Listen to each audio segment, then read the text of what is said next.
Lighthouse Project.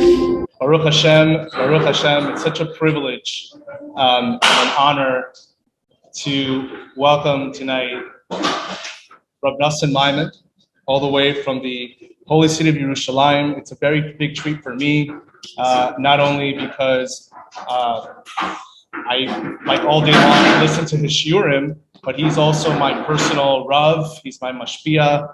He is pretty much the main person that helps me be connected to Hashem on the highest level, bringing down the teachings of Rabbi Nachman of Breslov on a very high level. And it's a big zchut and honor to have you here tonight, Rav. And I also want to say that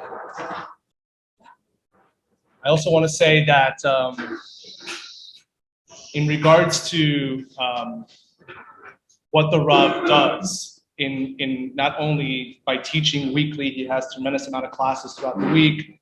People join in online.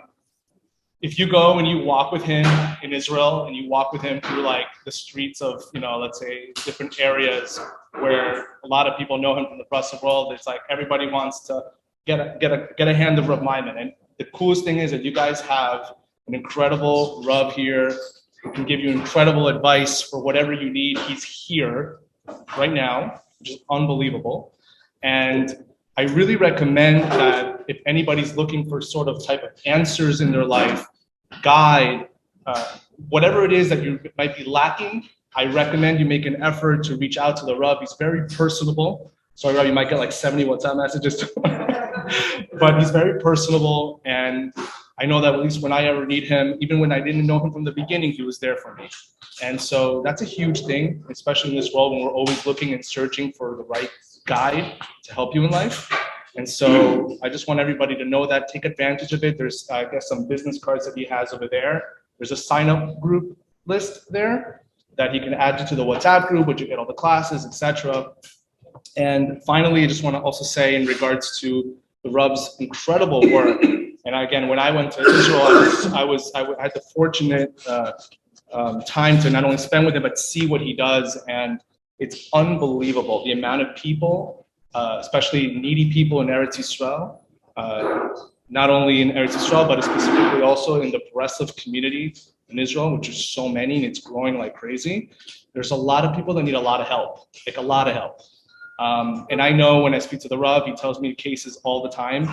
And I always say that, like, if you ever need to give tzedakah to an organization, at least I could tell you from his organization, it's going to the right place. Sometimes we don't know. When you give, you just don't know. But here you're giving, and he's giving to needy people, and I see it with my own eyes, how he does, how he cares for people. He's so gentle and kind, and it's just unbelievable. It's really unbelievable. So again, big zchut for us.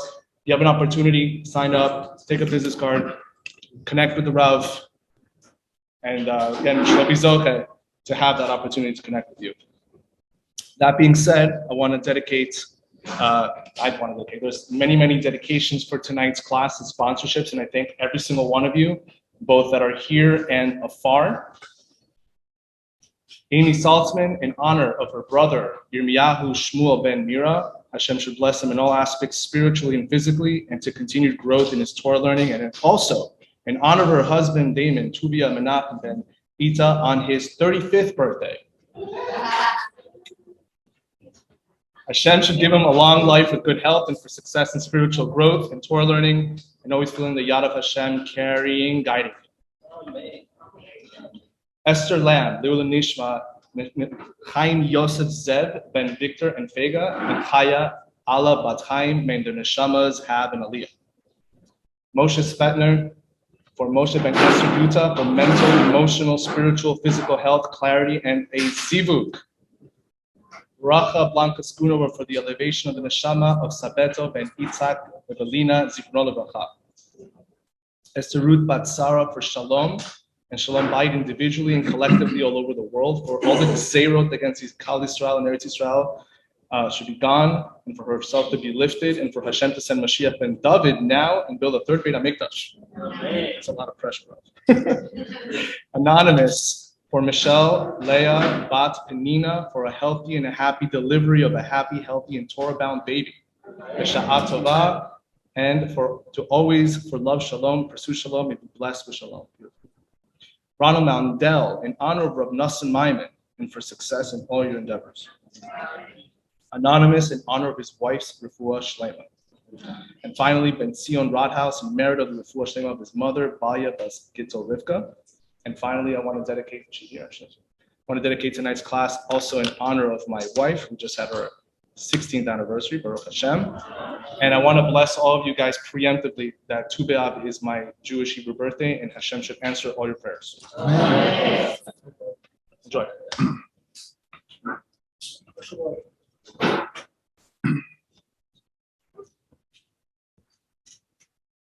Welcome to everyone that's here.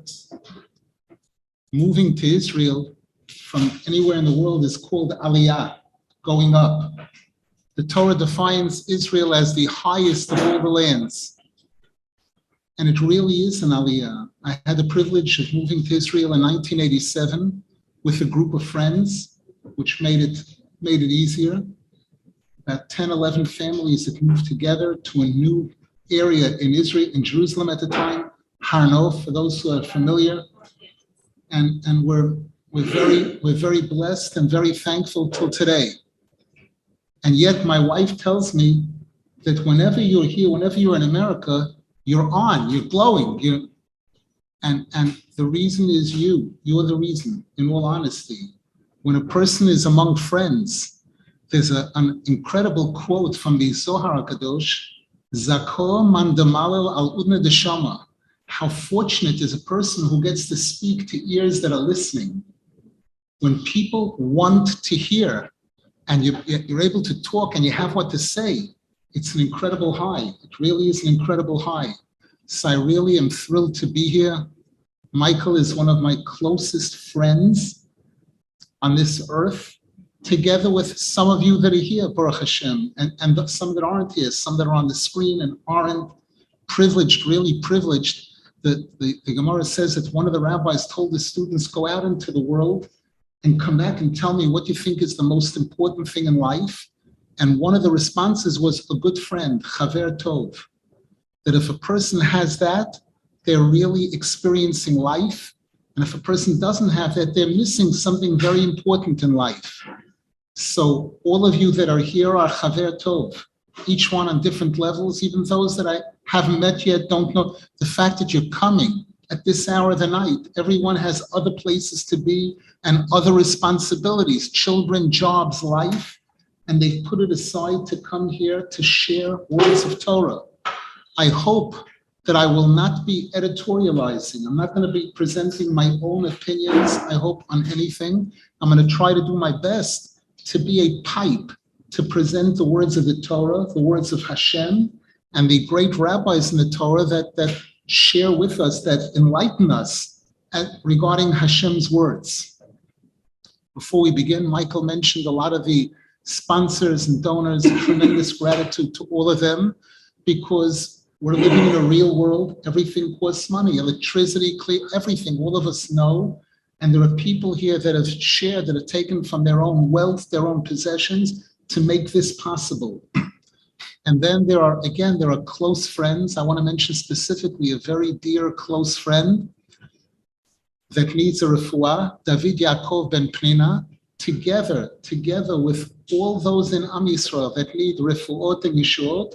We're dedicating our learning to their benefit, to help them. You will see that there's much more answers than the questions. There are questions that you never thought of and that I never thought of that are there, and there are wonderful answers and explanations given for it. I'm presenting the facts the way it's presented, and again, we'll try to explain whatever we can.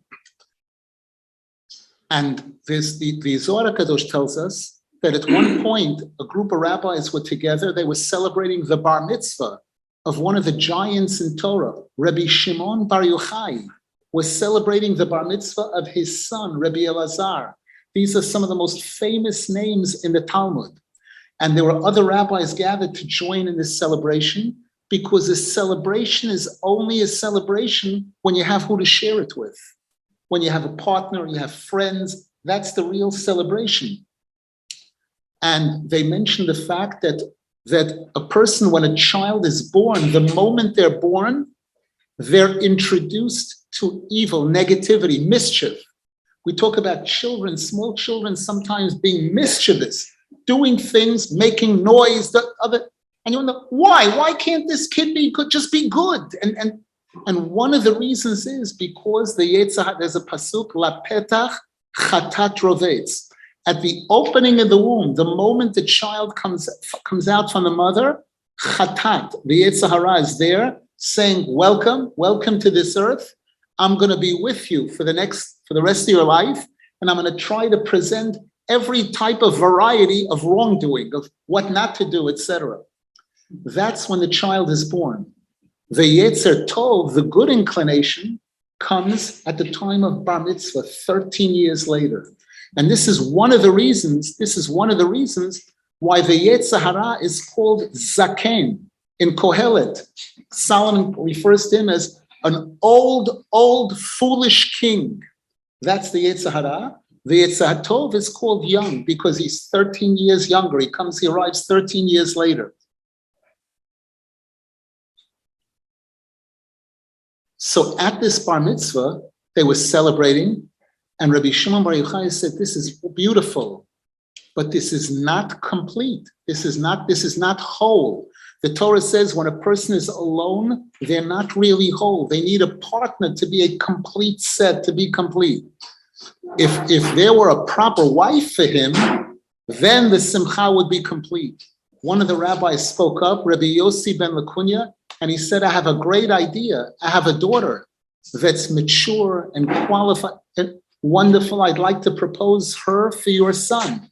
Now remember, we're talking a few thousand years ago, when it was normal, even several hundred years ago, in the 17 and 1800s, in the Jewish communities and possibly the non-Jewish, people got married at 13, 14, 15 years old. It's mentioned in the Gemara. One of the rabbis said, had I got married at 18, had I got married at 16, I would have been even better. Again, though there was a different level of maturity at the time.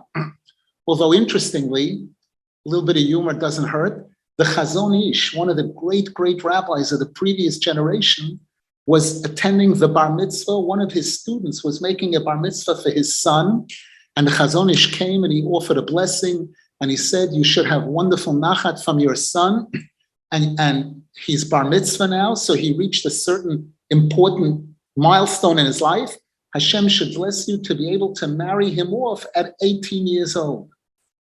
So the student looked startled a little, and he said, Rabbi, I know, I learned that Mishnah also in Pirkei Avot, when it says, 18, when a person is 18, they're ready for marriage. But in today's times, in today's generation, so the Chazon Ish looked at him and smiled, and he said, excuse me, that same Mishnah that says at 13 you put on tefillin, says at 18 you're ready for marriage. Maybe we should hold off on the tefillin. Maybe it's not such a great idea. And that was the end of the debate. That ended the debate. So again, there are people that could be ready at the age of 18 to get married. There are such people, and some of them have successful, happy marriages. Getting back to Rabbi Shimon Bar Yochai, and he offered his daughter, Rabbi Shimon and his son were agreeable. And now the father of the daughter says to his daughter, Lechi u'ma'ati et atzmeich. Go and humble yourself to your mate. He used the same exact words that Hashem used for the moon. When Hashem said to the moon that because you presented this, Lechi u'ma'ati et atzmeich, he said to his daughter, you are the moon. He is the sun, you are the moon. The sun and the moon work together. They're called Shnei Ma'orot. The world, without either one, the world is incomplete. Which is more important? No one can say that. No one can say that. We know that on one hand, the Torah compares the other nations of the world to the sun, and the Jewish nation is compared to the moon. The sun is relatively static. The moon grows. If you look outside tonight, you'll see just about a full moon, because this Friday is going to be the 15th of the month, when the moon is completely full. And then if you'll watch it the following nights, you're going to see it get smaller and smaller and smaller, and then come back again and grow. That's us, the Jewish people. We have highs and lows. We go up and down. So what we're hearing here is the Torah describing, giving us a little bit of a description of what male and female are about and what each one represents and how each one is operating. We're told that day, we said that the sun operates during the day, the moon operates during the night. Day represents kindness, joy, happy occasions. Night represents darkness, difficulty, times of difficulty. During the day, there's a pasuk, lahagid baboker chazdecha, that the daylight, when we get up in the morning, it reflects the kindness of Hashem lighting up the world. In the evening, as the sun is going down, as the sun is setting, it represents darkness, difficulty, struggle, and that's when the light of the moon is so important, so critical. When a person, lo aleinu, is sick, is ill, you'll all observe that very often in the morning, they're feeling better. They're feeling better, the fever is down a little bit, and very often, as we get to the afternoon and starting, very often the fever goes up. And it doesn't mean that chasron, the person's life is ending. It means that that's the way, there's a difference between day and night. There's a difference between the sun and the moon in this context. Judaism is divided into two divisions, two basic divisions, Torah and Tefillah. Torah is knowledge, wisdom, and the study of the divine wisdom of Hashem. Tefillah is prayer. These two are compared to the sun and to the moon. When we speak about Torah, the pasuk says, Ki ner mitzvah v'torah or, that the Torah is referred to as light. Light in this context referring to the sun, the light of the sun, the brightest light. Prayer is also light, but prayer is a display of faith. Prayer, we're praying to someone we don't see, and prayer is not, you push something that I know that if I put on the switch, the light is going to go on. If it's operating reasonably normally, I know that this water, if I topple the cup, it's going to spill. Those are things, those are truths. That's the concept, this light. Prayer isn't something a person prays, and very often, generally, they don't see results immediately. Because if they did, then there'd be no free choice. Then everybody'd be praying all day if we're able to see immediate results. Prayer requires faith, and it's referred to as faith. When Moshe Rabbeinu was challenged by the nation of Amalek, when the Jews came out of Egypt, the Torah says he raised his hands in faith. Vayehi yadav emunah, and the Targum says he raised his hands in prayer. Prayer is a display of faith. Now these two, Torah and Tefillah, truth, emet and emunah, are also a concept of male and female. And the Torah tells us that when it comes to the study of Torah, there's a much stronger obligation on the man than on the woman. And when it comes to prayer, Rabbi Nachman said, if you want to study faith, if you want to learn about faith, go to the women. They are more naturally designed. The pasuk says, "Lahagid baboker chazdecha ve'emunatcha baleilot." The way Hashem created man, the way Hashem created women, men are more easily suitable for knowledge, higher levels of knowledge. Does that mean every man is smarter than every woman? Absurd, ridiculous. Does that mean in a marriage, there can't be cases where the woman is smarter? Definitely there are. I know of such cases. It's talking in general terms, on a general, the natural state. There are exceptions to every rule. There could be exceptions and nothing wrong with it. But on a general level, emet and emunah, Torah and tefillah, each one a critical, each one without the other one, the world cannot operate. Both are extremely needed.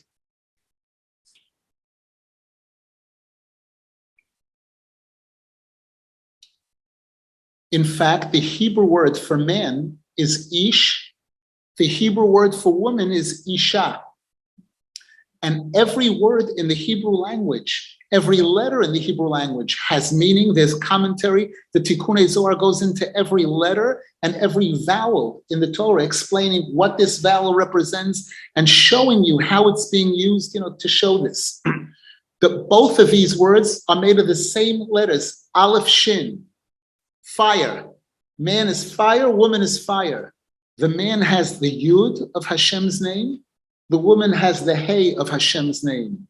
These two letters, Yud Hey, most of us know, make up half of Hashem's name. There's Yud Hey and then there's Vav Hey. But the truth is, in those first two letters is contained the entire name of Hashem. Because the way you pronounce Yud, it's Yud Vav Dalet, as if it were Yud Vav Dalet. Yud Vav Dalet is 10, and 6 and 4 is 20. The way you pronounce Hey is as if it were written Hey Aleph, which is 6. 26 is the full name Yud Ke Vav Ke. So that the letter, just like sometimes when you have to sign a contract, you initial it, and that's valid legally in court. Initial it. You rent a car, initial. What's initial? That's nothing. It's not nothing. That's like almost like my entire name, the two initials. So Hashem's initials, Yud and Hey, represent the complete name of Hashem. Hashem says when a man and woman join together, when there's peace between them, I'm there. What do you mean I'm there? Look, Yud Hey, Yud, the divine name of Hashem, the divine presence of Hashem is there. When there's machloket, when there's conflict, when there's controversy, when there's separation, chas v'shalom, Hashem says it pushes me away. It takes me out of the equation, chas v'shalom. Now, in terms of, but they're very different from each other. We could write books, thousands of pages to define the differences between the sun and the moon. Those that have studied science a little know what I'm talking about. How big is the sun? How tiny is the moon in comparison? How bright, how powerful is the heat of the sun? Nobody gets moon tan. Anybody here get moon tan? No such thing. Good, but you haven't done it yet. Okay. So therefore, there are major differences. How in the world is it possible for these two to get together when they're so different? The answer is there's a number of qualities, which if these qualities are there, it's definitely possible. We have the Hebrew word beracha. Beracha means blessing. The word beracha is the base of the word is 3 letters. Bet, resh, chaf. Bet is 2, resh is 200, chaf is 20. 2, 2, 2. The Torah teaching us that blessing requires 2. It requires male and female, father and son, father and daughter, mother and son. It requires 2. That's the message there, that blessing requires 2. Now, what invites blessing and what rejects blessing? There's a pasuk in the Torah, Tov ayin hu yivorach. A person who has a good eye, a person who looks with positivity, a person who looks at cup and says it's almost full, not it's missing. This is not a full cup. It's almost full. 2 people describing the same situation, both looking at it from opposite directions. Hashem, who created the world and who knows best, says, Tov ayin hu yivorach, that if you will train yourself to choose good, to choose positivity, you're going to attract blessing. You're going to be well suited for this too, for the beracha, for the 2. If there's ra'ayin or ayin hara, as they say it, it's the opposite. The Torah tells us that there were 3 fathers of the Jewish people, Abraham, Yitzchak, Yaakov. They're all special. The 3rd one is called Bechir Sheba'avot, the choicest one of the 3. All of his children were successful. The first one, Abraham, had a son Yitzchak. He also had a son Yishmael, who we're told behaved terribly. Pere Adam, the Torah describes him as. Yitzchak had 2 sons, Yaakov and Esav, a wonderful, kind person, a murderer, an adulterer. Yaakov had sons and daughters, all pure, mitash lema it's called. Esav came to challenge Yaakov. The Torah tells us he brought with him 400 men. Is anybody impressed when you read the Torah today and you hear Esav came to challenge his brother with 400 men. What am I supposed to say? Wow, it's a big army, it's a small army. There's got to be a message in there. The words Ra'ayin are 400. Resh Ayin 270, Ayin 400. That's Esav. That's a murderer, that's an adulterer, that's a person who the Torah shows all the negative characteristics that he had. That his army is this, his power is this Ra'ayin. Yaakov, there's an entire portion in the Torah, Parshat Vayechi, which is called the blessings of Yaakov. A major part of that section in the Torah is Yaakov is about to leave the world. He gathers his whole family and he gives a special blessing to each one of his children, And the Torah writes the blessings. And if you look at Rashi, there's major depth in each one of those blessings. What quality did he have to be the person to present these major blessings in the Torah? We said Tov Ayin. Parshat Vayechi begins by saying, Vayechi, Yaakov's life was divided into two portions. He lived 17 years in Egypt and 130 years outside of Egypt. 17 is Tov, 130 is Ayin. Ayin Yud Nun is 130. Again, why would that be in the Torah? Who cares if it makes any difference to anybody if he lived 147 or... There's a reason it's teaching us. Every number in the Torah is a message. It's teaching us incredible things. This is the man that's giving the blessings. In all 5 books in the Torah, at the end of the Torah, we have Moshe Rabbeinu giving a blessing to each one of the tribes. Also major. But you have these 2 major Jewish leaders giving blessings, and it's introduced. You should know what prepared him to give this blessing. He had that good eye. He had that positive outlook. A person who works, if we work on ourselves, person would say, but some people are born better nature. It's true. It is true. Not everybody is born alike with the same character traits. Not everybody is raised in a family. We have different sets of parents, different environments that we grow up. Some of us start off with major disadvantages, and some of us start off with major advantages. There are people who are privileged to be living in a home that's comfortable, where the parents get along well, and it's a major advantage. And there are people that have the opposite, but the Torah promises no one is given an impossible situation. No one, Hashem doesn't rob any of us of our free choice. And he wants us to succeed. He really wants us to succeed. Some of us have greater challenges. Some of us have lesser. The ones that have greater challenges is because he knows we can handle it. He knows that person can handle it. And if a person has lesser challenges, it doesn't mean they're a weakling. It means that Hashem knows this person's strengths. A 6-year-old kid and a 26, 2 different leagues. Nothing wrong. If the 6-year-old kid is lifting 15 pounds, he's doing great. And if the 26-year-old person is doing that, it means they haven't really exercised. So we have this Tov Ayin and we have this Ra'ayin. Now we have another quality called chen. The term chen in Hebrew means charm or grace, which is something that goes above rationale. Good and bad, there could be definitions of it. Something good to do, something bad to do. Something looks nice, something doesn't look nice. The Torah tells us, people know there's a concept of a beauty pageant. And there's a concept of there's a national beauty pageant, there's a world beauty pageant, where each country has its own contest, and a country chooses the most beautiful, the one who a group of judges have judged to be the most beautiful woman in this country.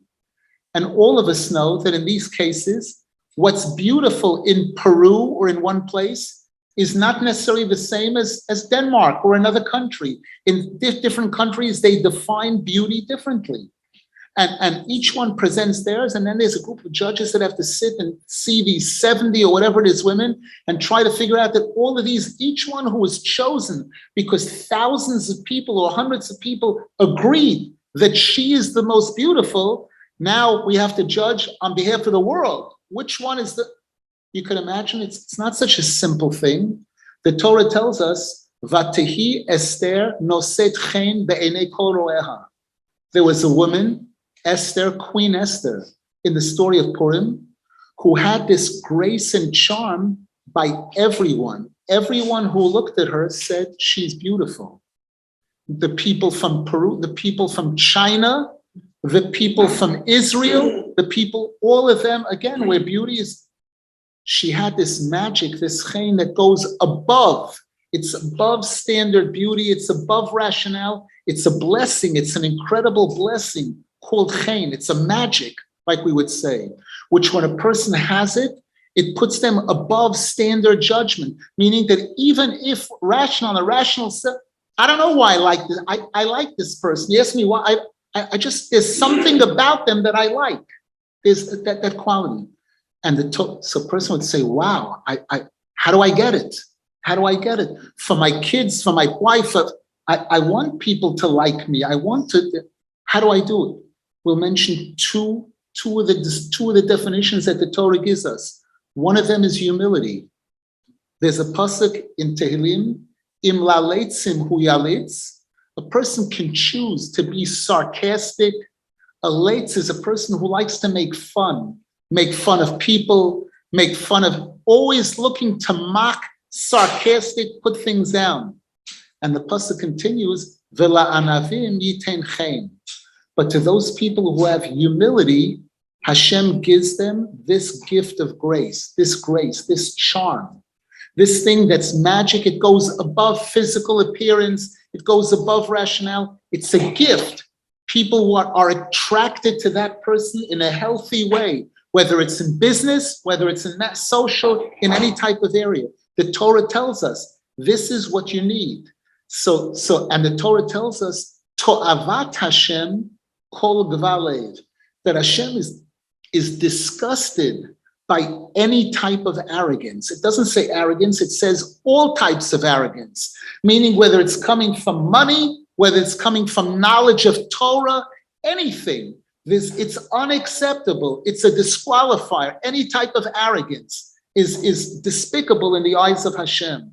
You want chen, you want this grace, this quality, humility. I'm not better than anybody. I'm not smarter. I'm me. I'm trying to maintain a low profile. I'm not trying to show, I don't consider myself above or better than anybody, because who am I to judge that? Which one of us can judge that? There's a pasuk that says, Ki ha'adam yireh le'inayim, man sees with their eyes, we see the external, v'Hashem yireh la'levav, Hashem sees what's in the heart of a person. The Gemara tells stories. One of the rabbis encountered Eliyahu Hanavi, and he said to him, you have x-ray vision. He took him for a walk in the marketplace and told him, show me who's going to paradise. And the Gemara gives 3 examples where Eliyahu pointed out to somebody that you never would have thought that this person is a home run, a slugger. And each time the rabbi ran over to him, told him, tell me your story. Tell me what's special about you. And each one described something that was special where the rabbi saw, I get it. But looking at the exterior, I never would have known. Never would have known. They didn't look like rabbis. One of them, you didn't see the tzitzit, all kinds of different things that seem to imply. So we see that sometimes things don't appear as they look on the outside. And therefore, don't judge a book by its cover. Don't judge, period. Who are we to judge? Elokim shofet. Hashem is a judge. None of us have the right or should endanger ourselves by judging anyone else.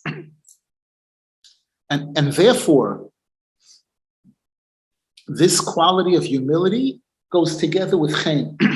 There's another thing. Rabbi Nachman begins his book by saying that prayer is very powerful. We know Hashem is waiting and anxious to hear our prayers, but there's a prerequisite to prayer. There's something that comes before prayer. Because in prayer, I'm asking Hashem for things. And in the Torah tells us what Hashem is asking of us. So Hashem says, if you show interest in what I'm asking for, then I'm interested in what you're asking for. So the more a person shows a genuine interest in Torah, the pasuk says that The Torah is called Ayelet Ahavim V'Ya'alat Chen. The Gemara says in Eruvin, Shema'aleh Chen Alomdeha, that if a person studies Torah properly, it'll place this charm, this chen upon the person, which again, a person needs in every facet of life. It needed in marriage, needed in raising kids, needed in business. Person wants to do a deal and somebody looks at somebody, I don't like that person, I don't know what it is, not interested. Nobody's offering, he can offer double that, not interested. I don't have a good feeling about that person.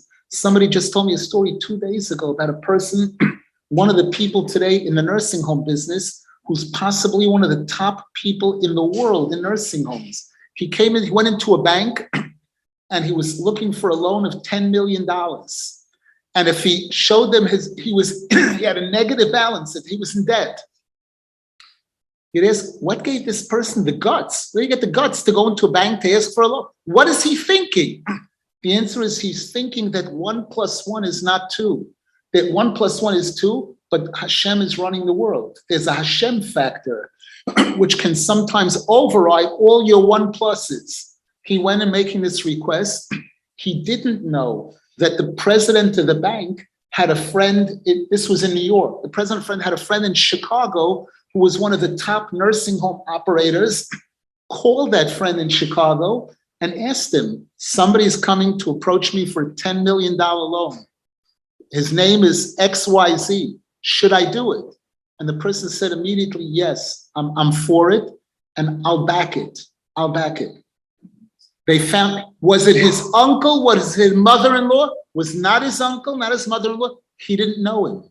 The two people did not know each other. Then why would he say such a thing? Because Hashem put the words in his mouth. A person said, I'm co-signing for a $10 million loan. That person passed away. The one who co-signed passed away at a ripe old age a few days ago in Chicago. I'm not mentioning any names. And there's a person, the one who got the $10 million loan, has done charity work for thousands and thousands of people that I know. An incredible person. This was his beginning. So again, there are factors that go beyond rationale. Person says, I'm not pretty, I'm not handsome, that doesn't mean anything. There are people who are more pretty and more suffering. We look at the entertainment world, we look at different places, and it doesn't make any sense. I don't get it.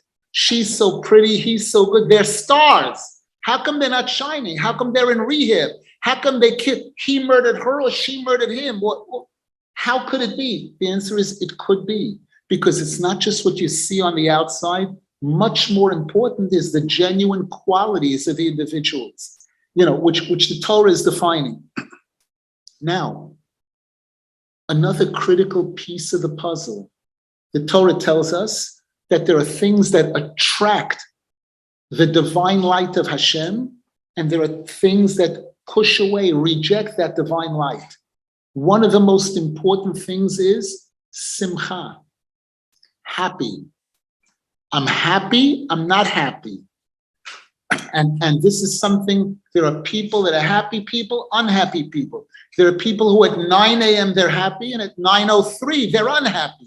So, not people, that's us. That's us, every one of us. We're living in a dynamic world. Person gets a piece of news, or something falls and breaks, or a kid starts screaming, or whatever the factors are, that this can be changing from moment to moment. But Hashem, who created the world and knows more about life than all of us do, says, listen to me carefully. There are certain things that attract me, and there are certain things that push me away. You're in a happy frame of mind, you're attracting me. I'm attracted to you. The words Lev Simcha, a happy heart. There's a pasuk in the Torah, Ule Yishrei Lev Simcha. Those who have a smooth, happy heart. The words Lev Simcha are bigimatria Shekhinah, the Arizal says. Shekhinah means the divine presence of Hashem. The opposite of that, depression. Depression is a disconnect, a complete disconnect from the divine light, from the chen. Here again, a person could be just as pretty or just as handsome, but somebody took out the battery. There's no battery. And if the battery is missing, the thing is missing, it's lacking in life. But 1 second, how can you expect me to be happy when there are so many difficulties and struggles in life? It doesn't make any sense. Are you telling me to be in denial? There's something called denial. Make believe it's not true. Make believe that I have a job when I don't have a job. Make believe that I have a spouse when I... Is that what we're saying? The answer is definitely not. Definitely not. We're not talking about denial. We're talking about positive and negative. We're talking about an attitude of optimism versus pessimism. A person who knows that right now I could make a list of problems that I have, things that are bothering me and troubling me. I hope that they're going to improve. What do you mean? How? Some things I know about and some things I certainly don't know about and can't tell. COVID hit recently. The majority of the world, probably, from what I've heard and from statistics, for the majority of the world, it was a setback. There are people who benefited and are continuing to benefit today from COVID. Why and how? Why? How is this person benefiting? The same exact thing, the same thing. To this person, it's a plague. This person's business shut down for a year. The government, it was illegal for them to operate their business, and this person had a brand new business. So we see it's not 1 + 1. 2 people, the same scenario. To one, it's a blessing. To the other one, it's a curse. So there are these factors. Depression, sadness, hopelessness, pessimism is harmful. Broken heart. The Torah refers to a broken heart. A person has a broken heart, meaning they feel bad about things. They feel they're experiencing pain, whether it's physical pain, mental anguish. The broken heart is something holy. It doesn't push Hashem away. It attracts Hashem. There's a pasuk in the Torah, Leiv nishbor v'nitke Elokim lo sivze. Hashem will never reject a person who comes to Hashem and says, Hashem, I feel so poor. I feel so lacking. There are so many things that I feel I'm not doing, that I could be doing better. There are so many things that I don't have. I'm so incomplete in so many different ways. That doesn't reject Hashem if there's hope. If the person has hope, if there's a positive attitude. I'm not quitting. I'm not giving up. It's not all, I never had a good day. Nothing in my life is good. That's a disconnect. That's a disconnect. I'm suffering. I'm experiencing difficulty, but I also know that there are good things in my life, and I believe, I hope that it's going to get better. That attracts Hashem. That attracts people also. When a person's in a bad space, in a negative space, it makes me unattractive, not physically, spiritually, mentally. It's a rejection. And when a person is optimistic, hopeful, positive, it welcomes. People feel good being in that kind of space. When people see someone that's negative, they're afraid. They're afraid to get close because they don't want to get hurt by that negativity. They know that can spill over. I hang around with a person like that. I'm going to hear that constantly. It could infect me. It could damage me. So these are incredibly important things in terms of attracting and pushing away. And for those of us who are married, and for those of us who are grandparents, great-grandparents, it still applies. Marriage, all of us know, the Torah, marriage is not a lock that you need a Houdini to open. In today's times, lo aleinu, unfortunately, the statistics are horrific. Once upon a time, 100 years ago, there were 100 marriages. Out of 100 marriages, there were 80 that went to the finish line, and there were 20 that didn't. Today, it's a reverse. What's going on? What's causing that? This is what's causing it. Some of the things we're discussing here are what's breaking it. When somebody has the wrong attitude about life or the wrong attitude about themselves, it's a deal breaker. It's a deal breaker with Hashem. It's a deal breaker with people around us. A soul is a part of Hashem. And the soul senses these things. It senses the positive, the negative, all of these things. There are people that say, again, this term denial. There's no such thing as bad. Everything is good. Everything is good. Praying, you don't have to ask for anything. Just say thank you, thank you, thank you. 6 hours, thank you, Hashem, thank you, Hashem, thank you, Hashem, thank you, Hashem. There are such opinions. The books that I read, the Torah that I read, it speaks about Tov and Ra. It speaks about light and darkness. We have a holiday called Chanukah. Chanukah, most of us are familiar with Chanukah. There was a Greek empire that was very powerful, that was the most powerful empire in the world at the time, and they were subjugating the Jews. And they had their culture, and they wanted to impose their culture on us. They wanted to replace the Torah, Judaism, religion with Greek culture. In the end, it didn't happen. There were a small group of Jews that had enough faith in Hashem and faith in themselves. They believed in themselves. They believed that they stood up a small group against a much larger group. Doesn't make any sense. Doesn't have to make sense. They defeated them completely. They won the war. They eliminated the Greeks that were opposing them. And then we're told that was one miracle. And then there was a second miracle, that they found a small vial of oil, a 1 day's supply of oil, or some say it was less than a day's supply of oil. And it was going to take them at least 8 days to get new, fresh oil that would be pure, that could be used in the Beit HaMikdash, in the Holy Temple. What do? Can't do anything, right? They didn't have that attitude. There are some people who, if they don't have everything, then they have nothing. It's everything or nothing. It's the whole thing or nothing. They didn't take that attitude. I have a little bit. I'm going to do. There are people who are wealthy at one point, and they're writing checks for 18,000, 26,000, and then the wheel turns, and they can't write a check for 18,000. They can't write a check for 1,800. And for such a person to write a check for 500,000 is an embarrassment, is an insult. It's not an insult. That $500 check could be much more powerful than the 18,000, depending on what percentage it is for that particular person at that particular moment. So here we're told that they took this little bit of oil, they put it into the menorah, and they lit it. And guess what happened? It burned for 8 days. And because of that, we commemorate this holiday by celebrating Chanukah. And the way you celebrate Chanukah is on the first day, you light 1 candle. The second day, 2 candles. We increase. It's called Mosif V'Holech. We keep increasing every day a little more light, more light. This is a story. This is Torah. Torah is to teach us something. That there are two requirements in life. Requirement number 1 is to recognize that there's negativity, there's evil, there's bad character traits, there's anger, there's arrogance, there's anxiety, there's all kinds of negative things, and there are positive things. We have to realize that and address it and eliminate the negativity, get rid of the negativity. That's the battle against the Greeks.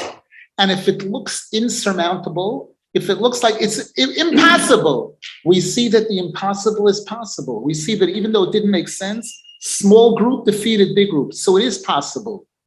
And then there's Mosif V'Holech. In Judaism, there's no such thing as putting it in park. As long as a person is breathing, we're expected to be growing, to be moving, to be advancing. There are people who get married, and one of the partners changes in some kind of way. And the other spouse says, I didn't marry this. I didn't buy into this. I bought into you when you were this, you looked exactly, you were this way. Now you change. I don't know if I want this. Whether the change is a positive change or a negative change, that's something we can negotiate. But to say, I expected you not to change, you're saying, I'm an imbecile. I'm not a human being. I'm not a Jew. I'm not a Jew, because a Jew is expected to change. The Torah says Hashem created the world and he didn't stop. He creates it anew every single day, brand new. Why does he do that? To set an example for us. He doesn't want you yesterday. He doesn't want your yesterday's charity. He doesn't want your tefillin from yesterday. There was one of the rabbis that once said, if I recite the Shema today the same way as I did yesterday, I'm ready to put my head on the guillotine. They should chop my head off. Why? Because Hashem gave me a new day. He expects something new from me. He expects something new. If I'm giving him yesterday's scrambled eggs, nobody wants yesterday's. Hashem doesn't want yesterday's joy and happiness. He doesn't want yesterday's tefillin. Yes, he wants it brand new. I'm doing it with a newness, and I'm trying to grow every day. I'm trying to know more about tefillin. I'm trying to know more about each one, more about my mitzvot. These are some of the pointers. The term Chanukah means chinuch, education. And Chanukah is also when a child starts to grow. We say to be mechanech, to educate the child, the beginning of the education of a child. The beginning of our education is that there are two parts to life. There's an awareness that there's negativity, and being aware of that and working on eliminating that, the battle against the Greeks. And then there's mosif v'holech, increasing, growing, improving, whatever a person is doing. There are people who are outstanding in different things. There are people who are trainers, and a person who's training and isn't growing, isn't learning new things every day, they're not going to attract customers. They're not going to be good at what they're doing. Whatever it is, learning new things or doing it with a new enthusiasm. The Zohar HaKadosh writes, and we'll close with this point, we'll leave a little time for questions, that one of the most outstanding things a person can do for the soul of their parents or grandparents is if a person is able to come forth with a new idea in Torah, a new revelation in Torah, Chidushe Torah, especially on Shabbat. A person studying Torah and they see a question comes up, and they come up with an answer to the question. That's something that gives incredible satisfaction to the soul. Hashem gathers the souls of the parents or grandparents in heaven and says, look at your pride and joy. Look at your son or your grandson who was able to reveal a new revelation in Torah. So one of the rabbis writes, what about the 98% of us who are not on that level? We're not on that level. We're lucky we're trying to understand the basics of Torah. Can we participate in this? And he says, definitely yes. If my attitude when I sit down to read the Torah is, I'm reading it for the first time.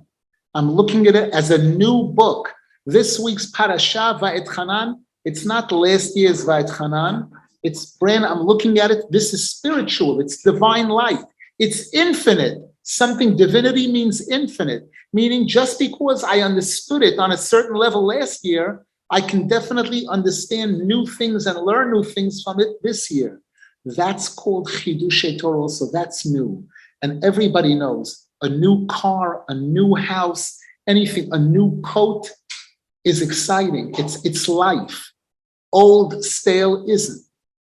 The more we work on ourselves, and a lot of it is just a frame of mind.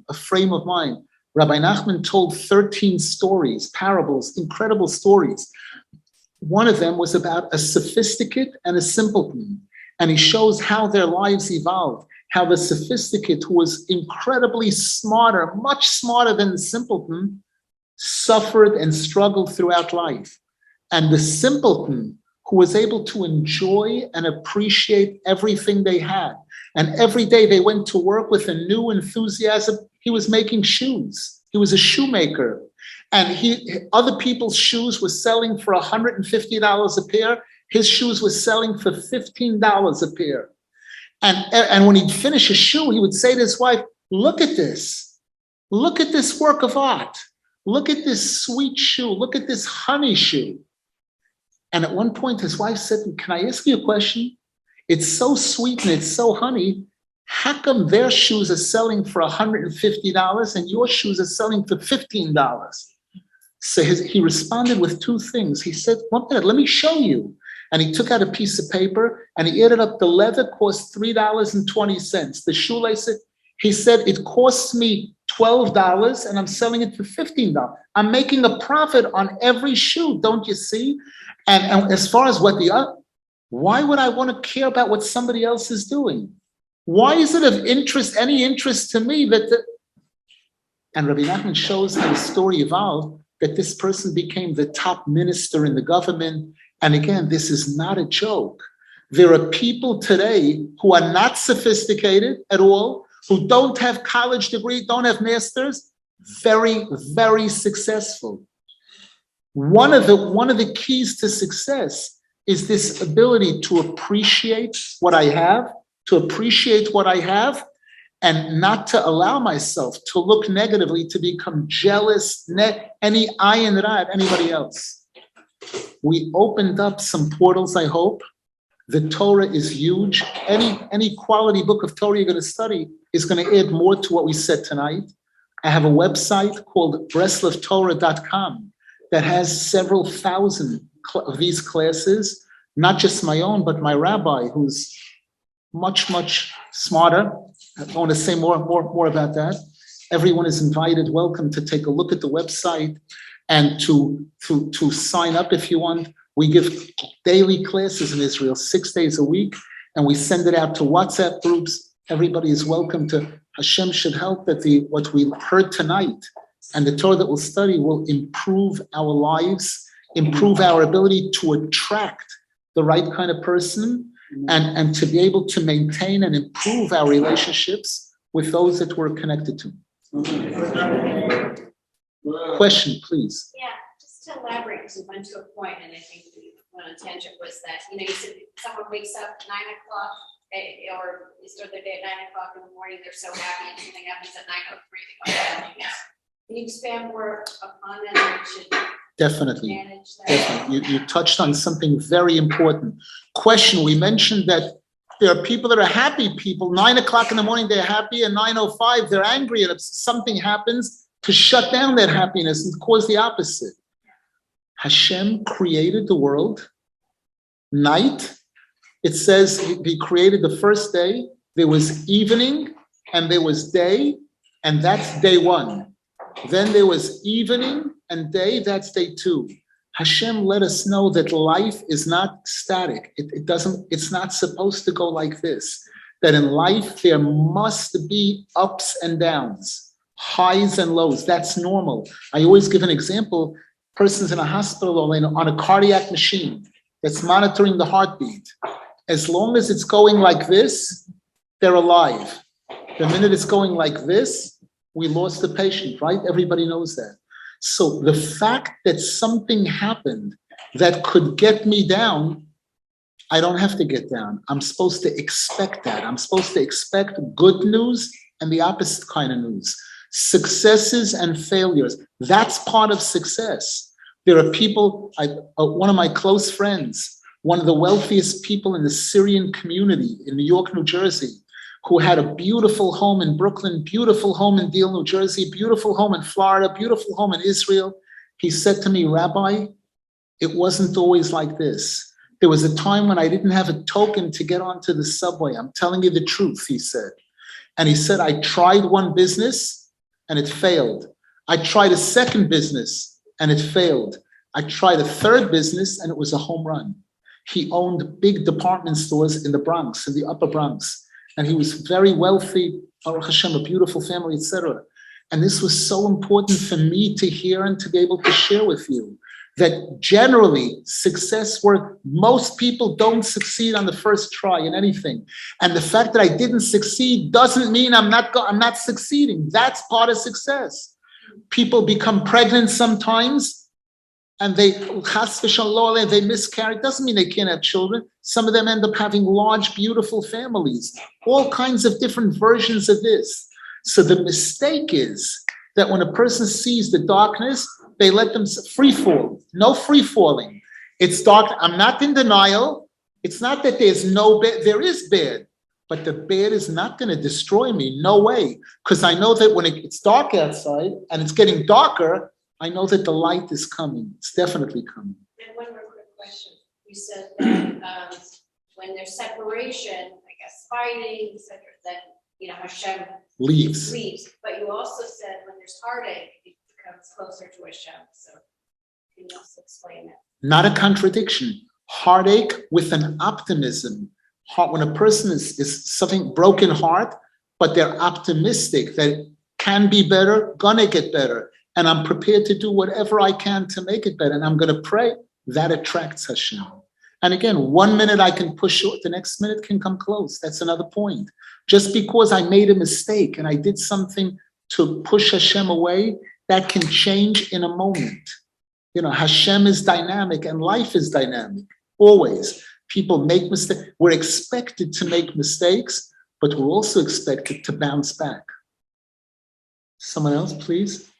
Just like you, thank you enough for coming out tonight. And, truly a blessing to something about the speech, bring the high concepts, and I think that's your gift. So the quick question is, was it Lev Simcha? That's the gematria for Shekhinah, exactly. You'll add it up, you'll see that it works. that was my question. Please. Anyone else, please? I just want to double down on the question she was asking. It's 9 o'clock, 9:03. And you're saying, well, I have to reshape my focus. But can you be a little bit more practical in regards to how do you do that? How do you change that to go back and to try to be in simcha mode, so to speak, and what mechanisms even the Rav Nasan can prescribe that gives them? Important question. How do I prepare myself to handle the ups and downs correctly? One of the ways is the Torah.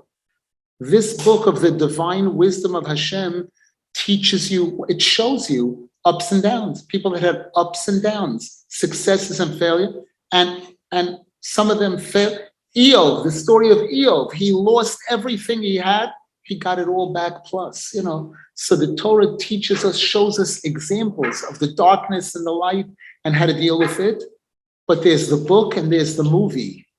And there's a very important point to this. One of the most important ways that a person can benefit from the Torah is being in close proximity to people who are observing the Torah properly. In the Pirkei Avot, it says there are 48 ways that a person acquires Torah. You'll read the book, you'll see some of those ways. Humility, there's two of those ways are dibuk chaverim, having good friends. Can't be alone. Judaism does not allow for being alone by yourself. You don't have a spouse, a person doesn't have a spouse, they don't have parents. That find partners. Don't be alone. Don't try to avoid being alone. Alone is terribly vulnerable and dangerous. Dibuk chaverim. And the other is shimush chachamim, which means searching for and finding qualified rabbis, and observing them, watching them. That's watching the movie. There's the book and the movie. And there's so much to be learned about watching these types of people, how they deal with adversity, how they deal with challenges. One of my rabbis grew up in the Soviet Union, and will give an incredible, he grew up in Polish Russia at the time, in the early 1900s. And he described the place that they lived in. They didn't have a brick, they had a dirt floor. They lived in like a dirt floor, no heating just about, than wood. And during the winter, the walls of the house, he remembers the walls dripping from the wetness, the difficulty. His mother, unfortunately, got rheumatism from this and passed away at a relatively young age. She passed away from this type of suffering. His father was one of the rabbis in the city, and they were very poor. He mentioned that his father was in charge of the people who slaughtered the meat, the shochatim. And they offered him money. They offered to pay him some money in addition to the minimal salary he had. He refused to accept it because he knew it could cloud his judgment in being able to see if the people are doing their job properly or not. One time on Erev Kippur, when preparing for the fast, they were eating food preparing for the fast, and they only had moldy bread. That's what they were eating to prepare for the fast of Yom Kippur. And somebody in the city came in to ask the rabbi a question. They didn't expect this. He came in, he looked at the table, he saw, and he ran out, and he told the people, are we crazy that we're allowing a rabbi to live like this? Either we do something or I'm leaving this city. And the people got together and insisted and provided him with a little bit better, not to have moldy bread.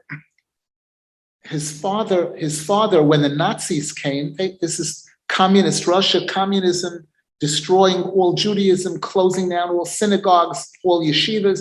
He had to send his kids to a yeshiva 200 miles away in Kiev. There were 2 underground yeshivot at the time. His kids went to one of these underground schools. And when the Nazis came in, his father thought, can't be worse, can't be any worse. So he decided to stay. There were other people who ran. There was an opportunity to run, to escape at the time. He stayed. When the Nazis came, they had a real unique hate for Jews and for rabbis. So they told his father, you're a rabbi, we have something special for you. They had him dig his own grave, and they put him in the grave alive. They buried him alive. The son of this rabbi was my rabbi. He continued to live in the Soviet Union. Most of his friends got out in the 1930s and 40s. He didn't. He got stuck. He did 6 years and 7 months in Siberia. 6 years and 7 months for Judaism, for being Jewish and spreading Judaism a little. He said every day, there wasn't a day that he didn't cry. There wasn't a day that he didn't cry. And never gave up. He prayed and prayed. He got out. Stalin died and he didn't. He did get out. And he went back to his family. He had 3 daughters, no sons, went back to his family, continued to live in the Soviet Union. 1967, Golda Meir, when Golda Meir was prime minister of Israel, there was some dissidents from the Soviet Union. He got out at the time, came to Israel and started a new life, and became a Rosh Yeshiva. He became a leader of the community, of the Breslov community in Jerusalem. And when Perestroika broke, and it was possible for Jews from Israel to go to Uman, he was the one who took on the project of building a synagogue for 10,000 people, 50. If you go to Uman today, you'll see the synagogue there. This person who went through all of this was able to, how did he do it? How did he do it? He experienced pain and suffering. He didn't wallow in it. He didn't allow himself to stay in it. The Gemara tells a story. This is difficult. Fasten your seatbelts. The Gemara tells a story about a woman who lost a child. That's one of the worst tragedies that could ever be. A person loses a parent or a grandparent, a friend. It's terrible. When it's the reverse, a person loses a child, it's 1,000 times worse. And she did the 7 days of mourning. And the rabbis told her, okay, now come up, the shiv is over. Now we go into a lighter pit, 30 days. She said, no, I'm not leaving. I'm continuing. I don't want to stop. They said, please stop. She lost the second child. And I don't want to finish the story. That the story doesn't end there. The message being, need to break the fall. Something goes wrong doesn't mean that everything is wrong. Doesn't give me a license to be depressed, to disconnect from life. There's adversity that all of us have challenges, difficulties, successes, and failures. If we hang in there and we keep trying, we can achieve incredible successes, in life, incredible goodness. Last question. We're going to do Arvit, if possible. And then if there are any people who want to come up to ask any questions, we'll be here a little bit longer. Thank you. Thank you to the audience.